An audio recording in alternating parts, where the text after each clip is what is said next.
Okay, I'm taking one last crack at streaming this morning, but I think I know what I need to do. I need to go to my channel and I need to click on this live stream when it appears for me.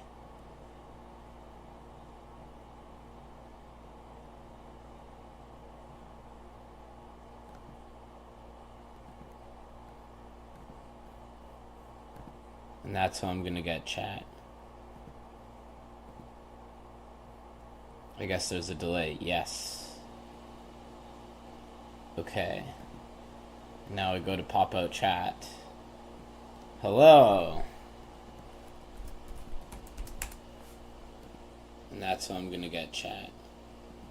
Amazing. It's working now. I guess there's a delay. Yes. Okay. Now I go to pop out chat. Hello. Oh no, did that close the pop out chat window? No, it's still here. Okay. That was a roundabout way, but I finally made it work. Hello. Hope everyone's doing good on this fine morning. Yeah, I guess it's a pretty big delay. Good thing I'm not like speed running integrals or something like that, because that might make it I wouldn't want to lose a whole 10 seconds on my official end time or something.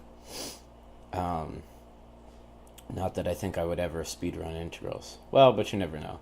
Let's go to I'm on general Reddit here. Let's go to math. Let's see what's happening. Mirzakhani, right? Years after the death of a math genius. New proof extends the work. Oh, okay. That's interesting. I know nothing about those kinds of that kind of mathematics. I watched the movie. There was a movie about her life and research that was pretty good. Came out I think during the pandemic. Yeah. Ooh, there's an archive. Link to archive.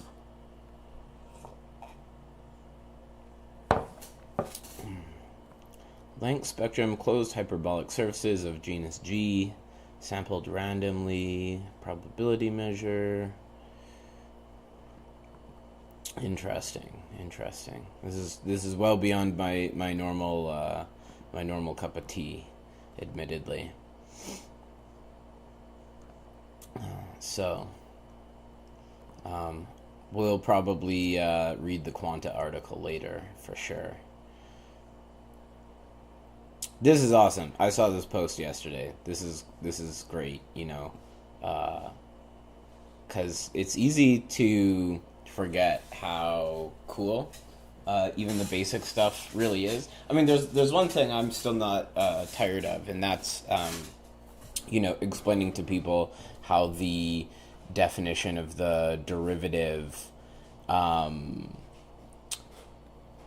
how one gets from the ordinary high school definition of the slope to the definition of derivative that one typically encounters, and I'm just so still fascinated by this explanation, even though nowadays, of course, I do very fancy math in comparison, right? It's things are just so much infinitely deeper than those facts, and it's easy to take for granted just how amazing some of the simple basics are, So I love seeing posts like this, where someone's like, oh, but blown away by the introductory portion, just doing, basic stuff in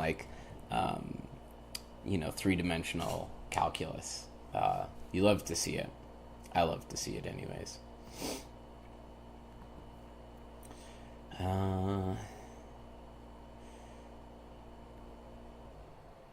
Books on axiomatic set theory.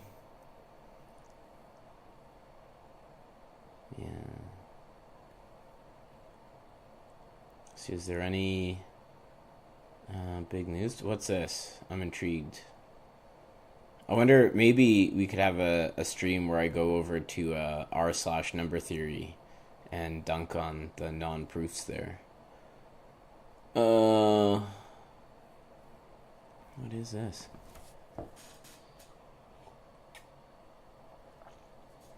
Interesting. Collatz type functions.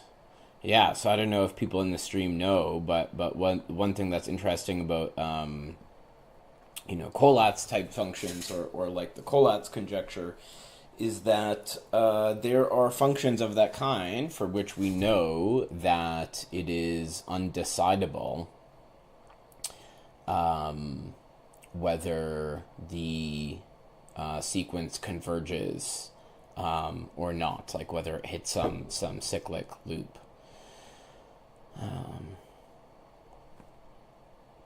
Let's see here.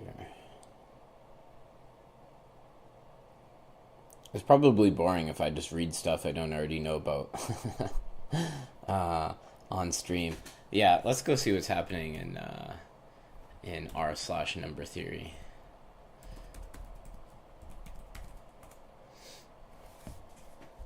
Usually, oh yeah. Update theory, calculus, Euclidean geometry, all stem from a logically flawed view of the relativity of infinitesimals. Yeah, this is some juicy bad math here. Let's take a look. Proof of the Collatz conjecture. Of course, this is very run of the mill bad math that appears on the subreddit. Yeah, see another Collatz conjecture. Zero, infinity, and one are equal. That is some juicy stuff. I wanna see that one. Yeah. This is a lot of what's this person saying?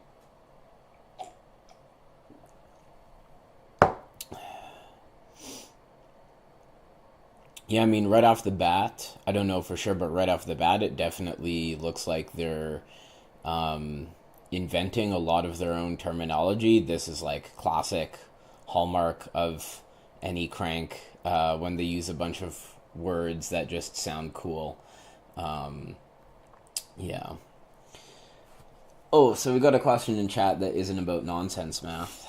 Where do you do your Ph.D. and on which subject? What problem conjecture would be your dream to solve in your Ph.D.? The best result you hope for. Well, let me tell you about that, because that is interesting. So I'm doing my Ph.D. at the University of Calgary. I work in the local Langlands program. So let me just adjust my screen here. So, okay, it's kind of abstract. So I'll give you some broad strokes. It is about, it's about a lot of things, but I'm focused on representations. So representation theory, and how one can explore those with both algebraic and differential geometry. So by representation, I mean, so this depends on you knowing what a group is. Actually, it doesn't. So let's take. I'm going to write a weird symbol here. So GLN, this is the set of n by n invertible matrices. So n by n matrices whose determinant is non-zero. Now, if you don't know what the p-adic numbers are, you can just pretend this symbol here is the rational numbers. So you can think about it as n by n matrices with non-zero determinant plus each one of their entries is a rational number. Actually, what I work on is p-adic numbers. So if you happen to know what a p-adic number is, okay, you can just that the answer is that these are p-adic numbers. And I study representations of these groups. So what does that mean? I mean, one way to what's a good way to explain this for someone that hasn't seen a representation before? I mean, in general, a representation of a group is you take each element of your group and you turn it into a linear transformation on a vector space. So you come up with some sort of rule that tells you how to insert elements of a group and produce linear transformations on some vector space. And you want to do this in a consistent way, so you do this, it's the same vector space for all elements of your group. And if you multiply two elements in your group together first, then the result should be that should be the composition of the corresponding linear transformations on your vector space. So the point of that is, now you might be thinking, well, what the hell, GLN is already matrices. But, we do this in a very general way. So we do this, there's weirder groups that look nothing like matrices already. And the advantage of this is that you get to pretend that all of the elements of your group are matrices.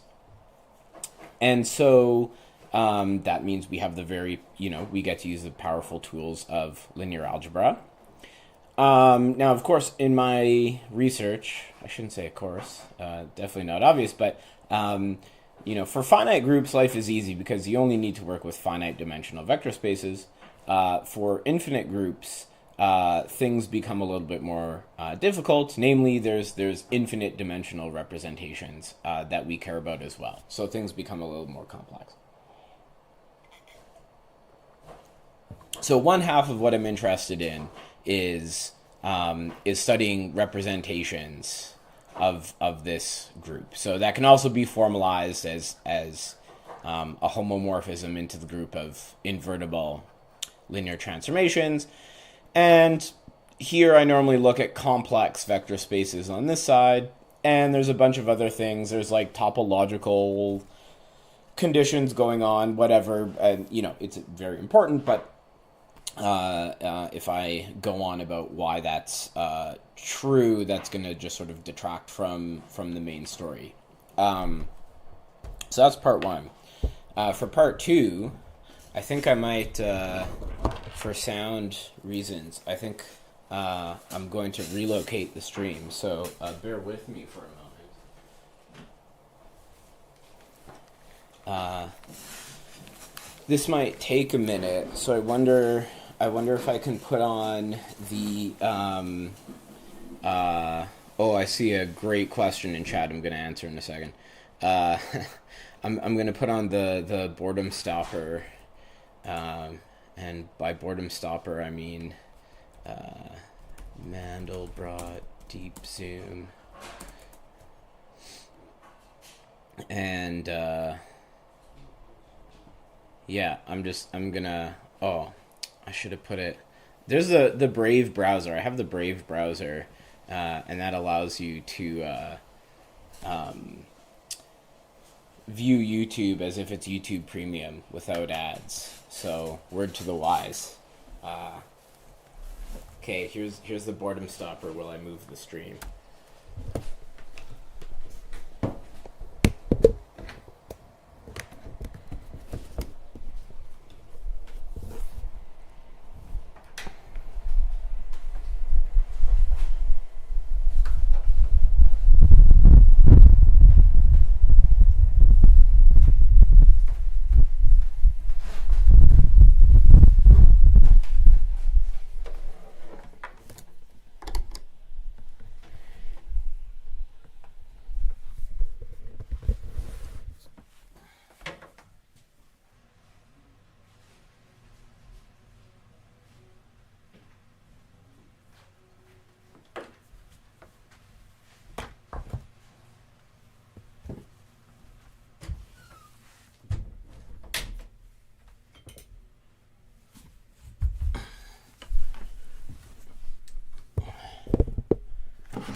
Okay, stream successfully moved.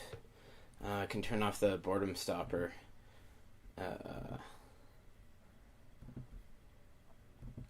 Hopefully that wasn't too jarring for anyone. Okay. Procrastinating, waiting. For a seminar, it starts in half an hour. Sweet. I'm glad I can be your source of procrastination. Let me know what's the seminar on. Okay, yeah. So we had a question in chat. Is it true that mathematicians have a habit of impulse purchasing books that just sound interesting? And do you do it too? I don't know about mathematicians in general. I don't think this is a very common phenomenon, to be honest. However, it's definitely true for me, 100%.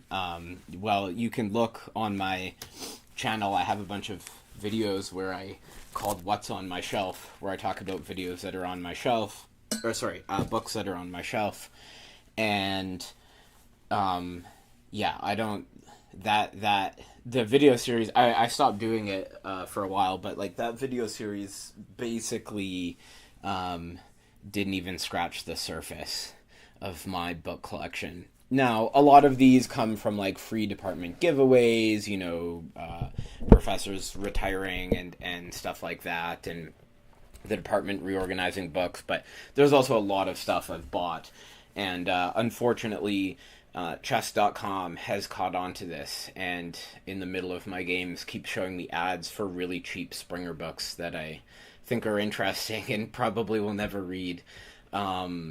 So yeah, very, very, very real. Very, very real. Okay, sorry for the delay, but to get back to talking about what my research is in. So I talked a little bit about representations. There's also a way. What's the simplest way I can talk about? Secretly, there's a bunch of stuff I'm using here that depends on the local language conjectures, and so. But I'm gonna kind of sweep all of that under the rug, even though that's like an extremely important part of the story. But there's little families of representations, so subcategories of representations. Oh, is the audio cutting out? Let me see. Let me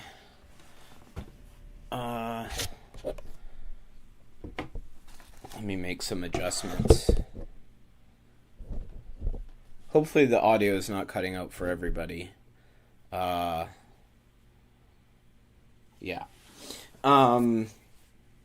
So this there's these things, lambda. I'm not even gonna say what they are, but they're just some sort of labels that that sort of partition our whole category of representations into these little families that have finitely many sort of atoms of representations, right? So you can kind of think in the way of like prime numbers, build all of the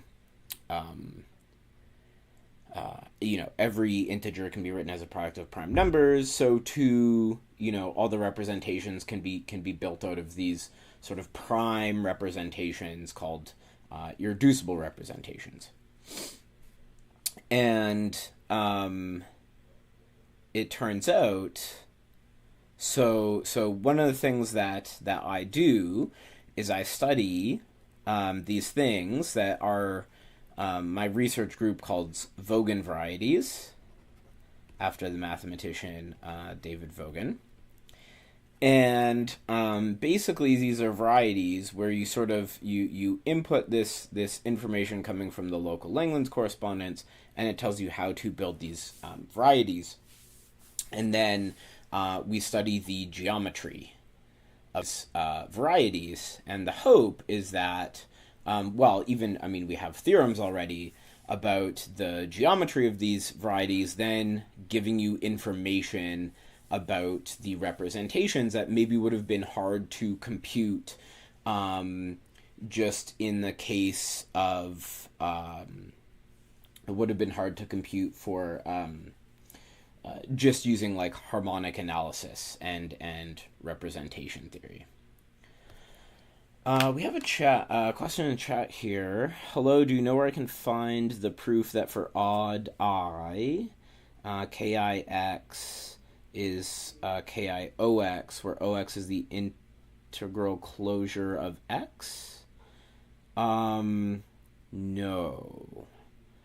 I'm not sure what is meant by that. So x is a number field, or OX is the integral closure of x? I mean, if those Ki are the K groups from K theory, then I definitely don't know. It's yeah. So someone actually before I answered their question, someone in chat the other day asked why my channel name is K theory, and it's K, and so I thought it would be a funny channel name. I really don't use K theory at all. Actually, that's a lie, because technically the growth and D group of these categories I deal with is like K0. So that's kind of a lie. I do use, not in like, that's like K0 is like the most trivial K group. So yeah, unfortunately I can't help you there. Yeah.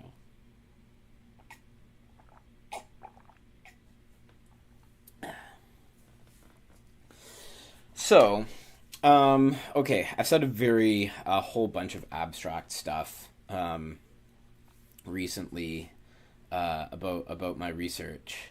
So, let me give a sort of example. So one of the varieties that show up, these are always just isomorphic to affine n space over the complex numbers for some n. So, strictly speaking, the geometry is not very interesting.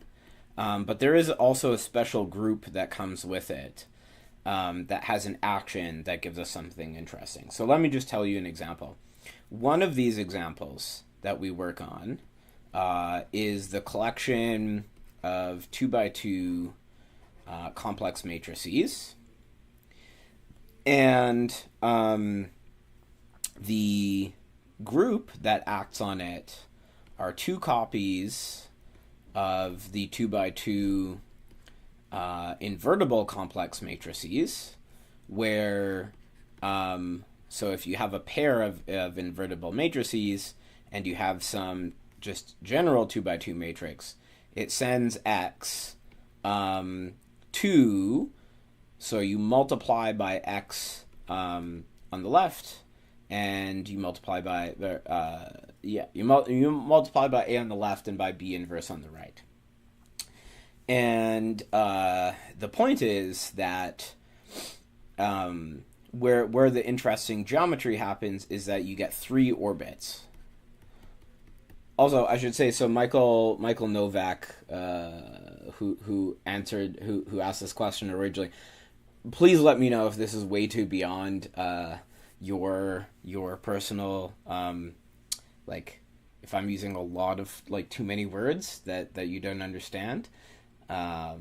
Please let me know, because, like, yeah, it can get very complicated and technical. But basically there's three orbits, so just what that means is three special subsets, right? And in this case I have a very nice structure. So like an arbitrary 2x2 matrix, it has a well-defined notion of rank, right? And that just means that if you put that matrix in its reduced row echelon form, the rank will just be the number of ones that appear. And it sort of it breaks up. It becomes this disjoint union of three subsets. So I should say equals. So these unions, each of these subsets are disjoint from each other, which are given by the collection of rank 0 matrices, which is just a singleton, the 0 matrix. The rank 1 matrices, so this is the collection of all matrices whose determinant is 0, but for which the matrix itself is not 0. And then the collection of invertible matrices. In other words, whose determinant is not 0. And Uh, Gosh, where am I going with this? I'm going in too many loops. I wish someone had asked me uh, a simple question for their homework they're working on or something. But the point is.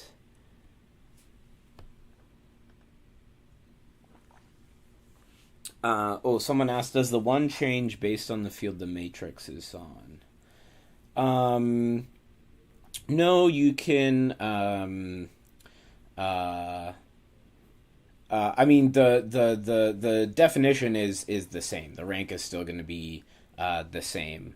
Over if you're talking about matrices over any field, the rank will always just be the number of equal to the number of ones in reduced row echelon form. Oh, Deepak, you're late. Yeah, well, I then punish you by demanding you solve 1,000 integrals.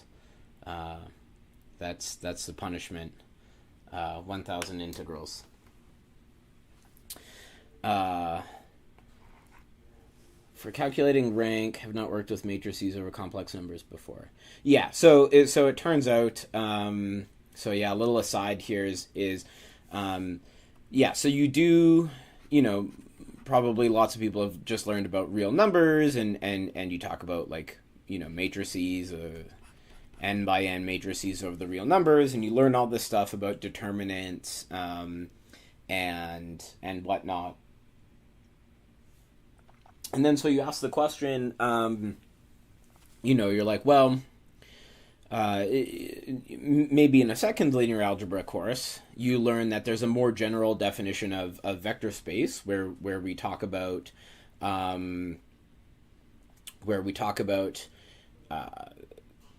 more general fields, right? If so, in the last couple streams, I brought up the Wikipedia page for vector spaces, and you can plug in a much more general definition of fields where this includes things like the rational numbers, the complex numbers, the real numbers, things I mentioned before, p-adic numbers, you might not know what that is, and finite fields. So, for example, the integers mod p for each prime give you a finite field. And the point is that so you may not, some of these other fields may seem really exotic and strange to you. But actually, a lot of the manipulations you do with, say, matrices valued in real numbers, it's not so important that those numbers are real numbers. You find that all of these these row operations that you do, like row 2 plus 2 row 3 and whatever. They're really it's somehow really just things about multiplication and addition, and these are features you have in any field.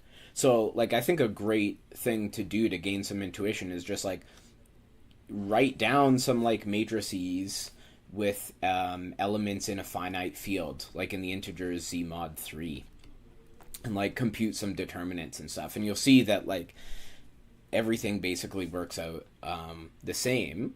And so the question is, well, how far can we push these rules of linear algebra? And so actually someone last lied about modules, and it turns out we can actually go even more general than talking about vector spaces over fields. We can take rings and we can look at modules over those rings, and sort of the widest setting in which everything that you know and love about linear algebra, matrices, determinants, all of this stuff is for what are called principal ideal domains. So in the Algebra 3 course I took in grad school, sort of the crowning achievement of the course, the sort of pinnacle of the course was the classification of PIDs. So we basically said what of modules over a PID, and this basically showed that principal ideal domains are sort of nice rings in which linear algebra, which you can do linear algebra. And for example, the integers are a ring in which you can do linear algebra. Oh yeah, Michael asked again about a representation. So let me jump back for 1 second, because let me just finish this thought about this algebraic what I was talking about here. It means, but they have singularities.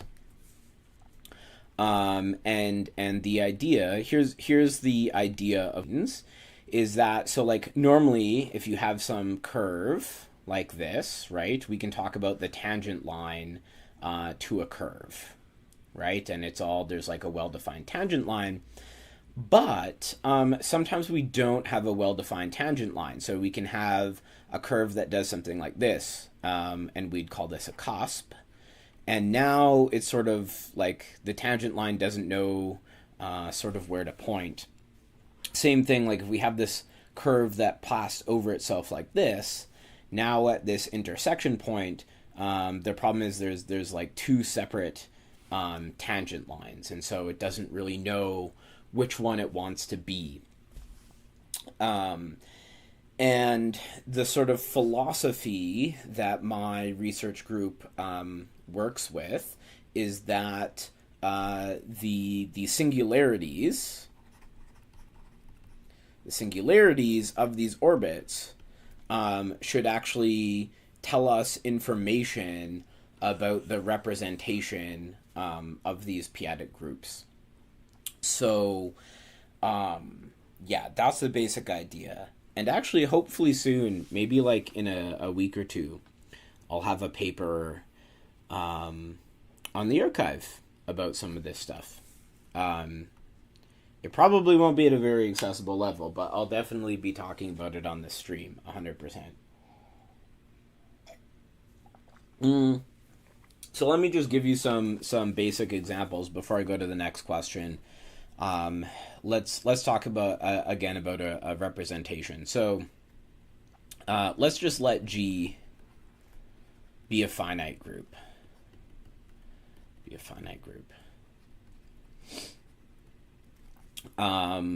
And let's look at some examples of representations, and maybe you can prove that these are a representation. So a representation for us is just going to be a homomorphism from G to GLN, and let's even just say the real numbers to keep things very,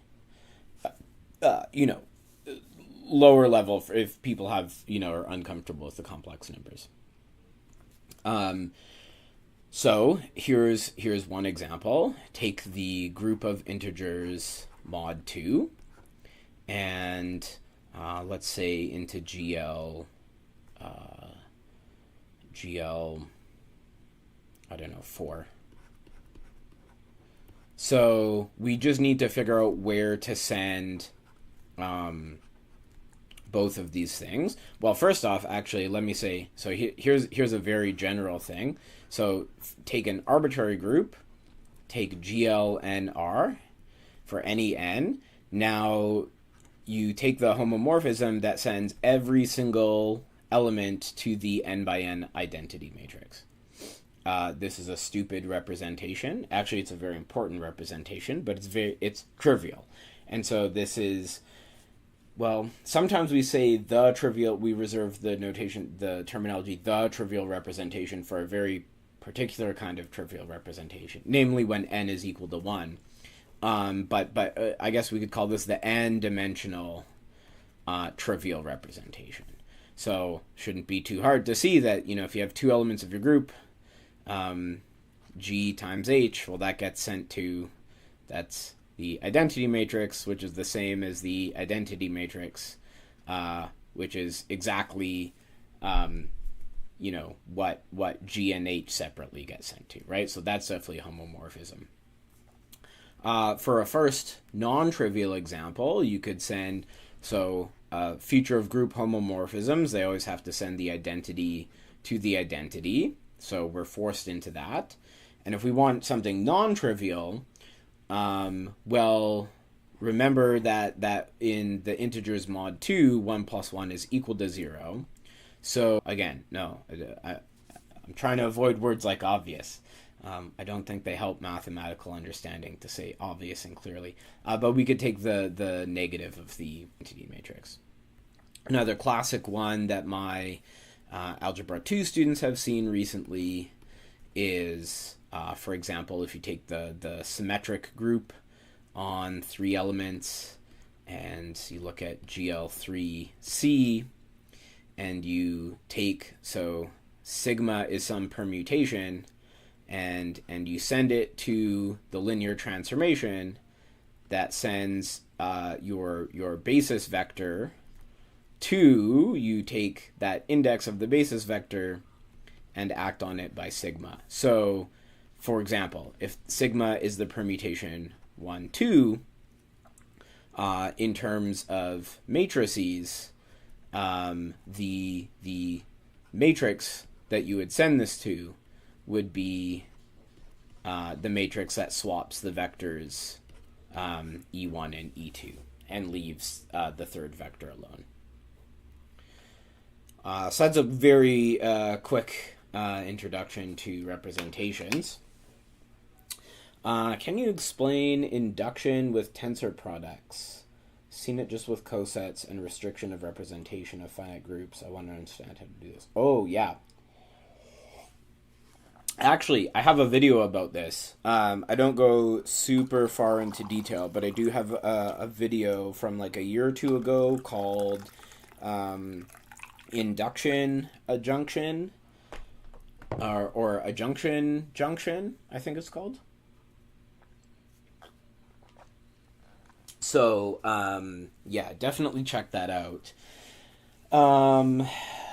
Let's see. Maybe I can do another video on this. I have some notes I wrote up about this where I did this all very carefully. But this is a great exercise in unraveling definitions. But here's the point. Here's actually a slick way to prove this. So we're gonna jump up a level now in terms of our representation theory. So I talked about last time in the stream, if you have a group,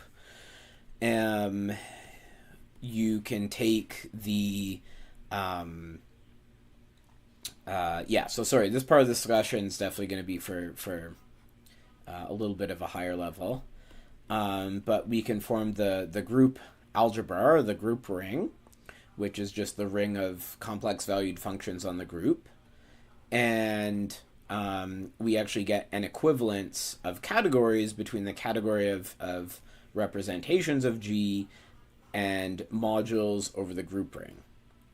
And what is this equivalence? Well, if you have a representation, right? Vector space, pi is our homomorphism. What is the module that we produce? Well, over here, this is going to be some, we can sort of, I don't like writing things like this, but this is some formal sum. Okay, actually the function version is the correct way to define it. So how are we going to define, this is our underlying abelian group for the module. How do we define what the action of this element of our ring is going to be on this element? Well, we take the sum, right? The alpha sub G are just complex scalars, where we act by G on each V, multiply by the scalar, and add them all up. So that's the equivalence. And now, so we have, of course, if H is a subgroup of G, we can take the restriction of the representation. So that actually, so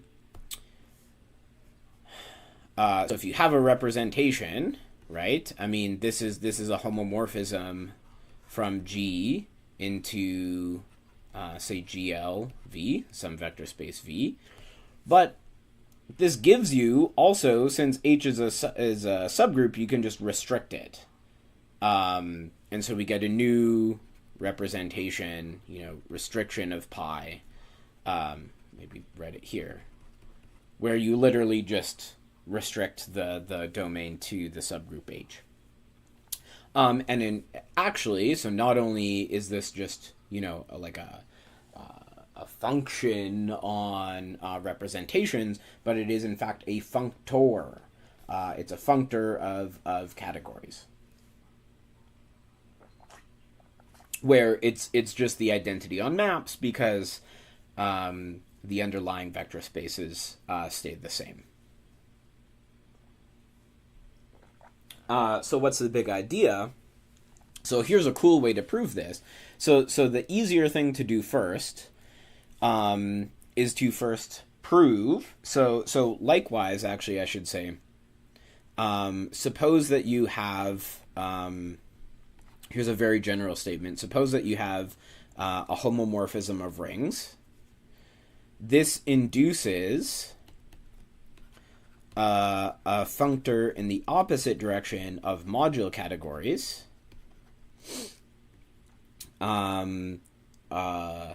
where n is a B module, right? Then I need to define an action of A, because I'm trying to produce an A module for every A in my ring A. How do I define it? Well, I have this map that relates elements of A to elements of B. And I know that I already have an action of elements of B on N, so what I do is I simply apply my map F to A, and then I act on N. That's how I define. And this is called restriction of scalars.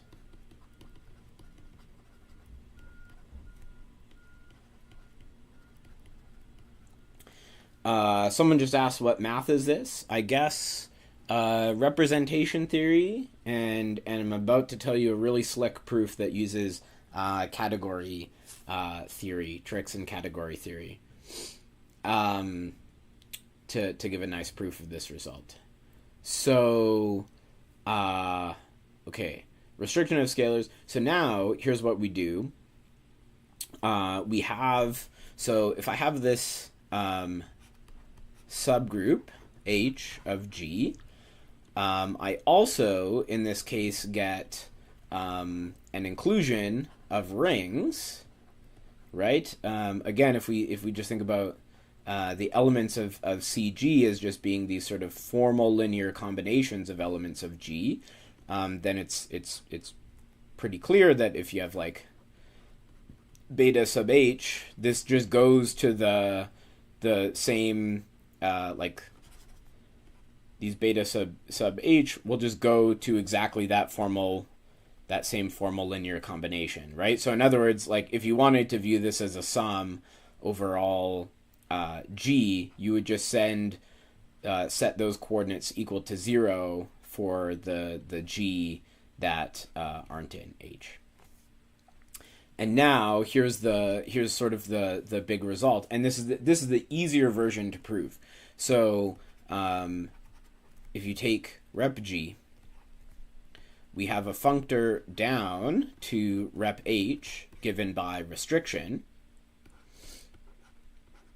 and we have for this inclusion we have a restriction of scalars functor that also goes down between the module categories. So now what you prove that this diagram commutes. That is the equivalence of categories that I talked about before. So if you apply the equivalence of categories and then restriction of scalars, that's the same as applying the restriction functor and then the equivalence of categories. And maybe that sounds fancy to some of you in this chat who don't know the subject so well, but if you unravel the definitions, it's really not so bad. And now here's the advantage, because in representation theory, in a basic course in representation theory, normally you prove that induction and representations, what am I saying? Induction and restriction are adjoint. And I'm totally going to forget which side the adjoint is on, because in my work there's different kinds of induction and restriction, and one's left adjoint and one's right adjoint, and I always forget what it's supposed to be for finite groups. I just Google it if I ever need it. But here's sort of the slick trick. If you look at that adjunction video, for example, that I posted, and I'll probably write these ones in the wrong order, but it turns out that restriction of scalars has both a left and right adjoint. Yeah. So actually, this is how I know.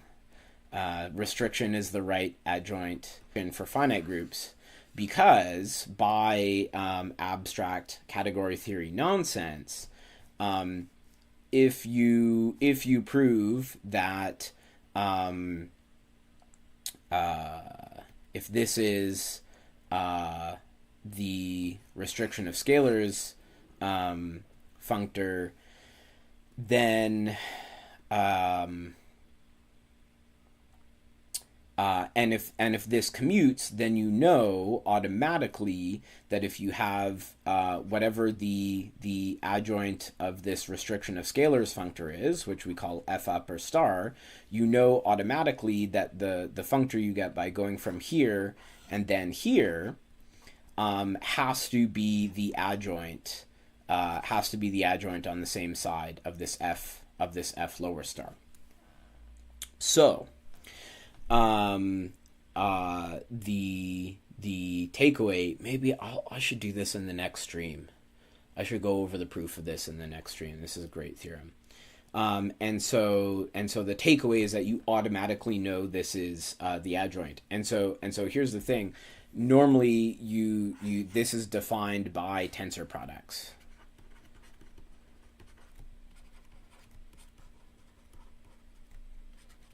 And so the really cool thing is, like, when you first see the definition of induction, it doesn't seem to me like that's a very intuitive, obvious thing of why would you come up with that definition? But I think tensor products of modules is a much more intuitive way of how you would, define a functor, for example, from A modules to B modules, given some homomorphism from A to B. And if you go and literally unpack, using this commuting rectangle, unpack that definition, you uncover the definition of induction. So Dunia asks in the chat, what are the prerequisites for studying representation theory?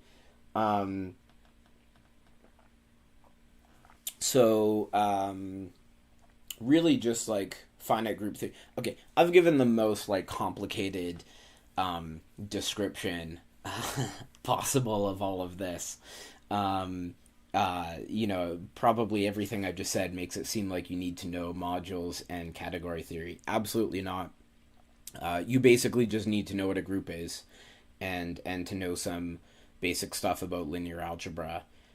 That's pretty much it. So there's definitely more introductory ways into the subject than what I've said so far. Yeah, sorry. This is probably an unnecessarily high-level description of this, but well, maybe we can start unpacking some of it now. May as well. So let's just review what is induction. So suppose V pi is a representation of H. Right, then the induction of V pi, or I don't know. There's no good represent. Either people write ind of V or ind of pi, but sort of both is terrible. I don't know. I'll write ind pi, maybe ind pi. So in order to define a representation of G, what do we need? Well, we need to produce a vector space. So here's what we're going to do. Here's how we're going to produce a vector space. We're going to look at all of those functions from G into our vector space, such that if you were to evaluate this function at a product of elements where the thing on the left is an element of H and the thing on the right is just an arbitrary element of G, then that should be the same as if you just applied the function to G, which, remember, this is a function valued in the vector space of this representation, and then you apply the so pi h is a linear transformation on V, and you apply that linear transformation to this vector V, and this has to hold for all H and H and for all G and G, right? So exercise, prove this is a vector space. Prove this is a vector space. And now we need to define, so maybe I should have called it ind V. Doesn't matter. Maybe I should have called it ind V though, because it's the underlying vector space. So, but now I need to define a linear transformation on this vector space for all G and G. And so we give it the right translation. So R G is going to act, so R for the representation, the subscript G to tell you how the G is going to act. So I'm taking in some function. I need to produce a new function. So it suffices for me to tell you what that function does at every x. And what it's going to do is you simply multiply by x on the right by G and then apply your function. Okay, that's all probably fairly abstract, but that's the basic definition of induction.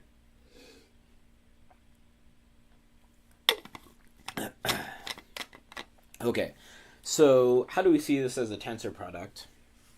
Actually, I probably shouldn't do this live because there is a little trick to it. You have to change the order that you write things somehow.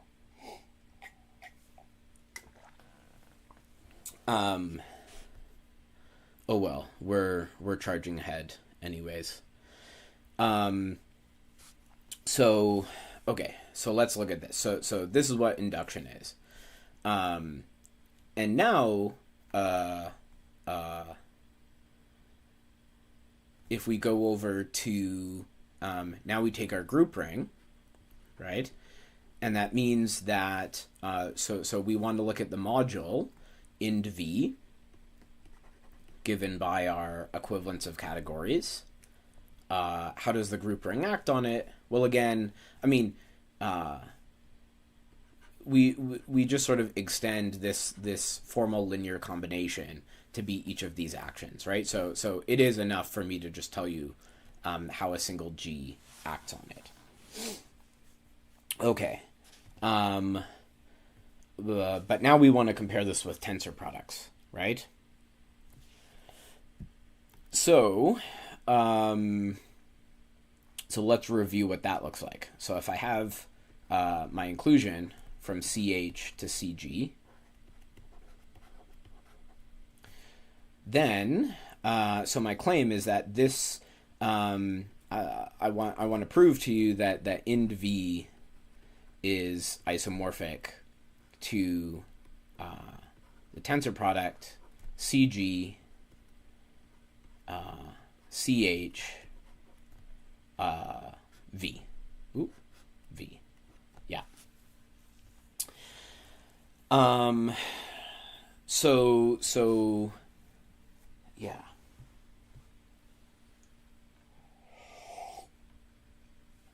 Well, let's think about what elements of this tensor product look like. So we have our simple tensors, right? Everything's going to be a linear combination of simple tensors. So that in itself is going to look like, formal sums of G here, tensored with some arbitrary vector. And of course, by linearity, we can simplify that to a sum over simple tensors that look like this, right? And so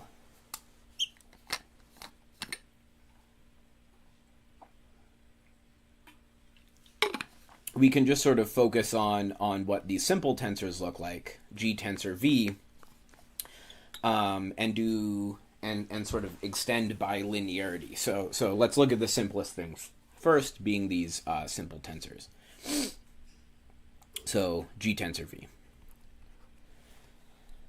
Now, we want to try and come up with a map, right? If these two representations are isomorphic, then we need to come up with a map of the underlying vector spaces, right? So I need a map either going here or here. I mean, preferably both ways, because that's the superior way to prove something's an isomorphism, is to explicitly give the inverse map. So I need to take this element and somehow produce for you a function, right? So going back to the definition of ind v, I need to produce for you a function from G to V, and it has to satisfy like all of these properties. So first, let's worry about how we produce a function. Well, one thing is, so let's review, I guess, maybe the interpretation of like these formal linear combinations. Well, how do I go back and forth between this view and the function space view of CG? Well, CG, right? So given a function from G to C, I can form a formal linear combination, right? So the coefficient that goes in front of G is just going to be that scalar, right? And likewise, if I had a formal linear combination of elements of G, I can define a function where f at G is just defined to be alpha sub G. So, in other words, if I have a single element G, then in like viewed as a formal linear combination, the function that this corresponds to is just what we might call the indicator function, right? So this is the function that just returns 1 if x is equal to G and 0 otherwise. Oop, jumped there. And 0 otherwise. So, yeah. So now, if we think about, G tensor V, I want to somehow associate that to a function from G to the vector space V. So here's the function that I could associate it to, right? So given G tensor V in CG, I want to produce an element of ind V. So define a function f from G to C such that so f at x is going to be defined to be V when x is equal to G and 0 otherwise. And now we need to check that this is in ind V. Actually, so I claim this will not lie in ind V, but it will land in a space that's very related and turns out to be isomorphic. So this is where we need to do some little trick here. But we want to show that we have an isomorphism of modules. And so we need to prove, for example, like this sort of procedure I've defined, let's call it psi, of taking in elements of CG tensor CH V and spitting out elements of okay, let me put quotation marks because it's not going to quite be ind V. to prove, I want to show that this is a module homomorphism, right? So that means if I have some element of CH, and it's enough to just look at the action by a single H, and see what happens on simple tensors. So if I acted on a simple tensor, and applied my map psi, that should be the same as if I then applied psi. So actually, I guess I should call this like a, sorry, this H here should be an arbitrary element of G, rather. That should be the same as if I applied my map psi, and then acted. But also this has to be well defined, right? Because remember that for all G in G, all V in V, all H in H, because this is a tensor product, G H tensor V is the same as G tensor H V, right? So if this map is going to be well defined, this has to be true. So that means that psi of GH tensor V has to be psi of G tensor HV.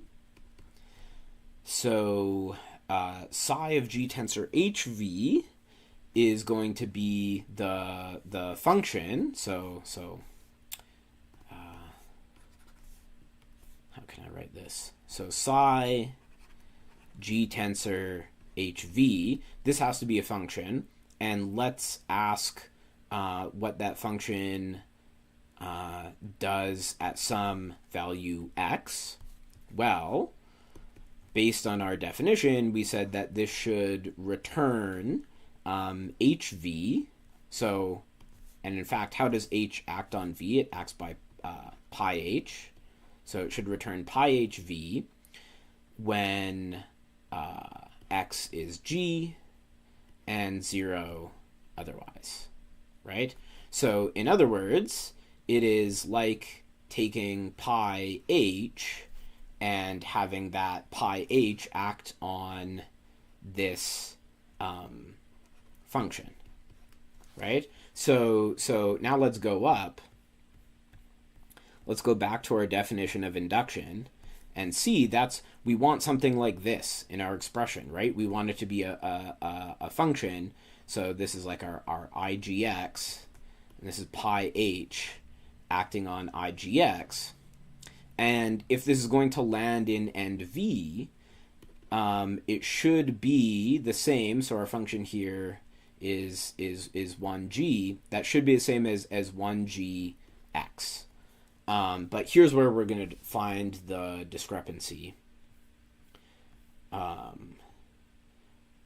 Because now let's unpack what's happening here. So if we compare this to psi of GH tensor V on X, this is going to be the function which returns V when X is equal to GH and 0 otherwise. But now you see the issue. So this is this happens to be the left translation by G of our function, right? So this is the left translation by G of 1gx. Okay, yeah. So, the fix here is we need to, I probably shouldn't do this part live. Well, I said that, and then I did a bunch of this. But here's the fix. Here's what you need to do. Instead of taking this to be ind V, you have to take it to be this other space. You turn out you get an isomorphic representation, but it becomes isomorphic with like left translations. Yeah, and I don't think I'm gonna carry this out now. I think this is almost it for office hours for today. I got to go do my own work, do my own research. But hopefully that's more than enough to get you started and how these things are related. At the very least, I mean, this is the essential idea to see what tensor products have anything to do with induction. It's that if you have these tensor products, if you have a tensor product, right? The way to define a function to go from here to a function g to v is you start by taking simple tensors and define this function that we talked about earlier. So yeah, great. Glad that helped. Yeah, hopefully there's a lot of other people who know some representation theory in the chat who could appreciate this one. But even if not, thanks for joining me. And yeah, I'll see you all